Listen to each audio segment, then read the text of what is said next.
Breaking news of this ఆర్ ప్రగతి భవన్లో టీఆర్ఎస్ పార్లమెంటరీ పార్టీ భేటీ కొనసాగుతోంది. కేసీఆర్ అధ్యక్షతన జరుగుతున్న మీటింగ్లో పార్లమెంట్ శీతాకాల సమావేశాల్లో పార్టీ ఎంపీలు అనుసరించాల్సిన వ్యూహంపై చర్చిస్తున్నారు. దాంతోపాటు జాతీయ స్థాయిలో కీలక పాత్ర పోషించబోతున్నట్లు ఇప్పటికే ప్రకటించిన కేసీఆర్ ఆ మేరకు తన ఆలోచనలను పార్టీ ఎంపీలతో షేర్ చేసుకుని వారికి దిశానిర్దేశం చేయనున్నారు.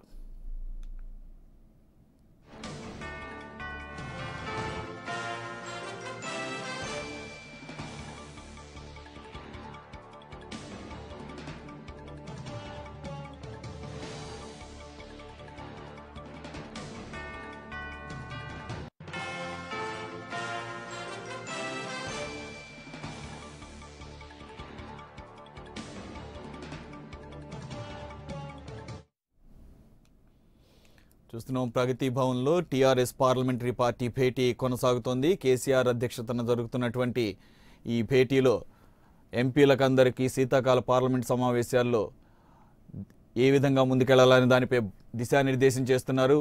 జాతీయ రాజకీయాల్లో తన పాత్ర ఎలా ఉండబోతోందన్న దాని మీద కూడా టీఆర్ఎస్ ఎంపీలకు ఒక దిశానిర్దేశం చేయబోతున్నారు. ప్రగతి భవన్లో ప్రస్తుతం టీఆర్ఎస్ పార్లమెంటరీ పార్టీ భేటీ కొనసాగుతోంది.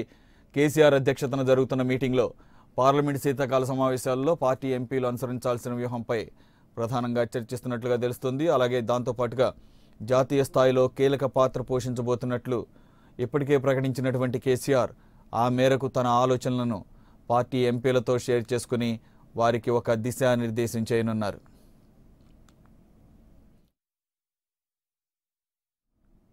ఇక పూర్తి వివరాలు అందించడానికి మా హైదరాబాద్ ప్రతినిధి కేఎస్ లైవ్లో సిద్ధంగా ఉన్నారు. కేఎస్,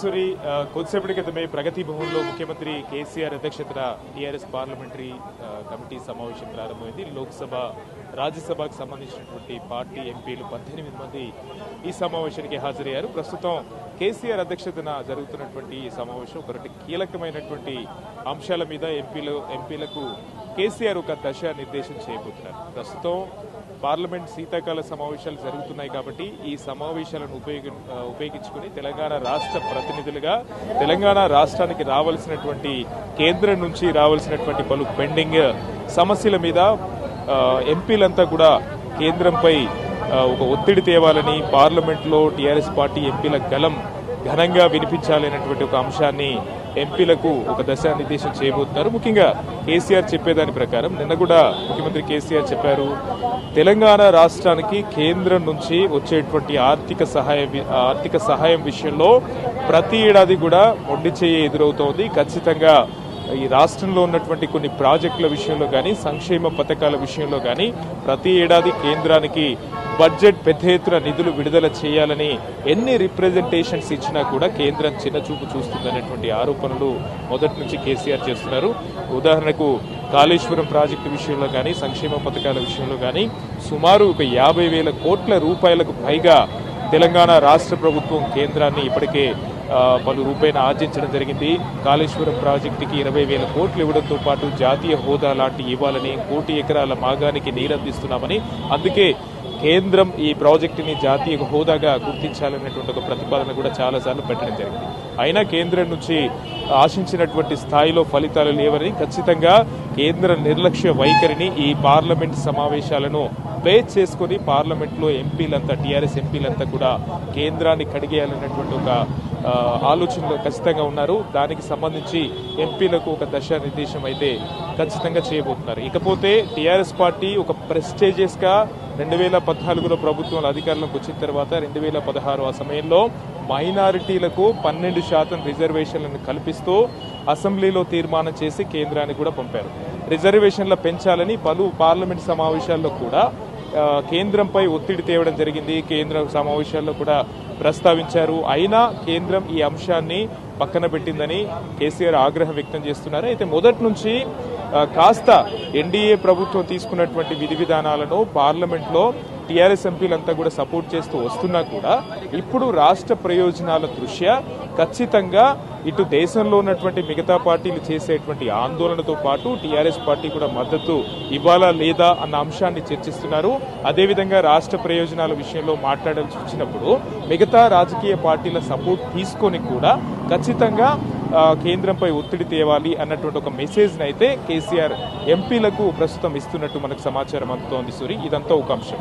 ఇక రెండోది, కేసీఆర్ ఒకటే ఇప్పుడు ముఖ్యమంత్రిగా గెలిచిన తర్వాత ఖచ్చితంగా ఇప్పుడు వచ్చేటువంటి పార్లమెంట్ ఎలక్షన్లో ఆ ఎలక్షన్ లోపు ఒక నేషనల్ పార్టీ అనౌన్స్ చేయడం జరిగి నేషనల్ పార్టీ కూడా పెట్టబోతున్నట్టుగా కూడా ప్రకటించారు. ఆ నేషనల్ పార్టీ అన్ని రాష్ట్రాల్లో ఉన్నటువంటి రాజకీయ పార్టీలతో కలిపి ఒక సమూహంగా ఒక కొత్త మూడో ఫ్రంట్ గా ఏర్పడబోతుంది అని కూడా చెప్పారు.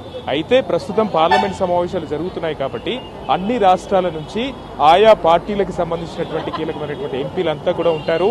టీఆర్ఎస్ పార్టీ ఎంపీలు ఈ యొక్క సందర్భాన్ని అవకాశాన్ని ఉపయోగించుకొని కేసీఆర్ పెట్టాలనుకున్నటువంటి ఈ పార్టీ యొక్క విధి విధానాలు కానీ ఎందుకు పెట్టాలనుకుంటున్నాం, ఇటు బీజేపీ కాంగ్రెస్ ఈ రెండు పార్టీలకు ప్రత్యామ్నాయంగా మూడో పార్టీ అవసరం ఏముంది, ఇవన్నీ ఒక ప్రాథమికంగా ఆయా పార్టీల వ్యక్తులకు ఆ పార్టీల ఇంపార్టెంట్ వ్యక్తులందరూ కూడా చేరవేర్చాలని ఈ యొక్క సమావేశాలను కీలకంగా ఉపయోగించుకోవాలి అన్నటువంటి ఒక రెండో అంశాన్ని కూడా ప్రస్తుతం ఈ సమావేశంలో ఎంపీలకు ఒక దిశానిర్దేశం చేస్తున్నటువంటి సిచ్యువేషన్ అయితే కనిపిస్తోంది. సూరి,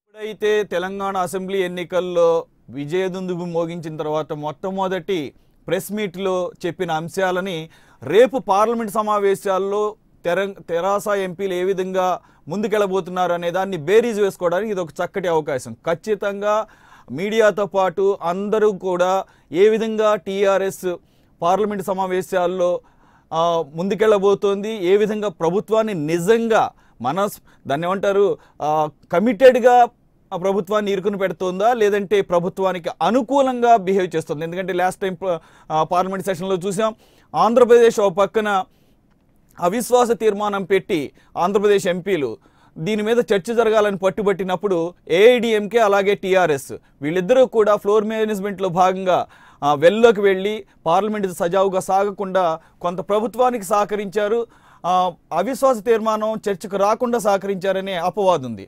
అలాగే ఇక్కడ మనం కొన్ని కీలకమైన అంశాలను పరిగణలో తీసుకోవాలి. ఆయన మాట్లాడుతున్నప్పుడు మొన్న విజయం సాధించిన తర్వాత ఏపీ రాజకీయాల్లో కూడా టీఆర్ఎస్ కీలక పాత్ర పోషించబోతోంది. అలాగే ఇండైరెక్ట్గా రిటర్న్ గిఫ్ట్ ఇస్తానని చెప్పి చెప్తూనే at the same time AP ప్రయోజనాలు కూడా మేము సోదర తెలుగు రాష్ట్రంగా మేము కూడా పరిగణలో తీసుకుంటాం. కాబట్టి ఒక పక్కన ఆల్రెడీ ఈ పార్లమెంట్ సెషన్ ప్రారంభమైనప్పటి నుంచి కూడా ఏపీ ఎంపీలు అక్కడ స్పెషల్ కేటగిరీ స్టేటస్ మీద ఫైట్ చేస్తున్నారు. కాబట్టి నిజంగా ఆయనకి ఏపీ ప్రజల పట్ల ఏమన్నా కమిటెడ్ ఇది ఉంటే గనక స్పెషల్ కేటగిరీ స్టేటస్ మీద ఈసారి టీఆర్ఎస్ ఎంపీలు ఏమన్నా ఒక పాజిటివ్ ఆస్పెక్ట్లో ముందుకెళ్లే అవకాశం కనిపిస్తోందా? అంటే ఇక్కడ ఒక విషయం స్పష్టంగా అర్థం చేసుకోవాలి సూరి. కేసీఆర్ టీఆర్ఎస్ పార్టీ గెలుపొందిన తర్వాత ఆల్మోస్ట్ ఒక 2 మీడియా సమావేశంలో కూడా టీఆర్ఎస్ పార్టీ వైఖరి ఏంటి అనేది స్పష్టం చేశారు. అంటే ఇప్పుడు 2014లో అధికారంలోకి వచ్చిన తర్వాత ఇక్కడ టీఆర్ఎస్ అక్కడ ఎన్డీఏ అంటే ఎన్డీఏ నుంచి టీడీపీ ఎప్పుడైతే బయటకు వచ్చిన తర్వాత ఎన్డీఏతో కాస్త దగ్గర సంబంధాలు పెట్టుకోవడం ఇవన్నీ కూడా చూసాం. అంటే ఈ పరిణామాలన్నీ కూడా పలు సందర్భాల్లో కేసీఆర్ పలు మీడియా సమావేశాల్లో కూడా అడగడం జరిగింది. కారణం ఏంటి, ఎన్డీఏ తీసుకున్నటువంటి నిర్ణయాలకు దగ్గరగా వెళ్తున్నారు అన్నటువంటి చర్చ కూడా వచ్చినప్పుడు రాష్ట్ర ప్రయోజనాల రీత్యా ఖచ్చితంగా ఎన్డీఏ తీసుకున్నటువంటి నిర్ణయాలను అంటే ఎన్డీఏని సమర్థించాము అని చెప్పారు. కానీ ఇప్పుడు అలా కాదు. కేసీఆర్ ఈ 2 పార్టీలకు వ్యతిరేకంగా ఒక మూడవ కూటమి పెట్టబోతున్నారు, ఒక పార్టీ పెట్టబోతున్నారు. అంటే ఒక రాష్ట్ర స్థాయిగా ఉన్నటువంటి నేత ఇప్పుడు దేశ్కి నేత కాబోతున్నారు, అంటే ఒక జాతీయ నేత కాబోతున్నారు. అప్పుడు ఖచ్చితంగా ఎన్డీఏకి సపోర్ట్ చేసేటువంటి అవకాశం ఉంటుంది. ఇంకోటి సూరి, ఈ సమావేశంలోనే ఎంపీలతో పార్లమెంట్ లో వ్యవహరించాల్సినటువంటి అంశం మీద ఎన్డీఏకు అంటే వ్యతిరేకంగా వెళ్ళాలా అనుకూలంగా వెళ్ళాలా అనేది ఒక ఎంపీలకు ఒక దిశానిర్దేశం అయితే ఖచ్చితంగా చేస్తారు. ఇకపోతే ఏపీ అంశం విషయానికి వస్తే ప్రత్యేక హోదా విషయంలో చంద్రబాబు నాయుడుకే ప్రత్యేక హోదా విషయంలో ఒక క్లారిటీ లేదు, మేమేం మాట్లాడతాము అని అన్నారు. అంటే ప్రత్యేక హోదా, ఆంధ్రప్రదేశ్కి ప్రత్యేక హోదా అన్నప్పుడు తెలంగాణ రాష్ట్రంలో టీఆర్ఎస్ దాని మీద కాస్త మొదటి నుంచి ప్రత్యేక హోదా అనుకూలమని చెప్పినా కూడా తెలంగాణ రాష్ట్ర ప్రయోజనాల రీత్యా దాదాపు ఆ అంశాన్ని ఏకీభవించకపోవచ్చు. ఇప్పుడు ఒకటి ఆంధ్రప్రదేశ్ రాజకీయాల్లో కేసీఆర్ వస్తాము అని అంటున్నారు. అంటే అక్కడ ప్రత్యేకించి చంద్రబాబు నాయుడు తెలంగాణలో వస్తున్నారు అని అంటే ఇక్కడ తెలుగుదేశం పార్టీకి సంబంధించినటువంటి శాఖ వ్యవహారాలు అన్ని కూడా ఉన్నాయి. కానీ కేసీఆర్ కు ఆంధ్రప్రదేశ్ లో ఒక పార్టీ కానీ ఏం లేదు. కానీ జాతీయ పార్టీ పెట్టబోతున్నారు. ఆయా రాష్ట్రాల్లో ఉన్నటువంటి ప్రాంతీయ పార్టీల సమూహంతో ఈ నేషనల్ పార్టీ ఉండబోతున్నారు. అంటే ఏపీలో ఇటు వైసీపీ జనసేన ఏదో ఒక పార్టీ ఖచ్చితంగా ఆ సమూహంలో చేరే అవకాశం ఉంటుంది. అప్పుడు ఖచ్చితంగా కేసీఆర్ ఆంధ్రప్రదేశ్ లో కూడా ఆయా పార్టీలకు సంబంధించినటువంటి ప్రచారం చేసే అవకాశం ఉంటుంది. అందుకే కేసీఆర్ చాలా స్ట్రాటజీగా ఆంధ్రప్రదేశ్ లో కూడా మేము పోతాము అని అన్నారు. అంటే ప్రత్యేకించి ఆంధ్రప్రదేశ్ అనే కాదు, నేషనల్ పార్టీ పెట్టినప్పుడు right. Okay, thank you very much Srinivas.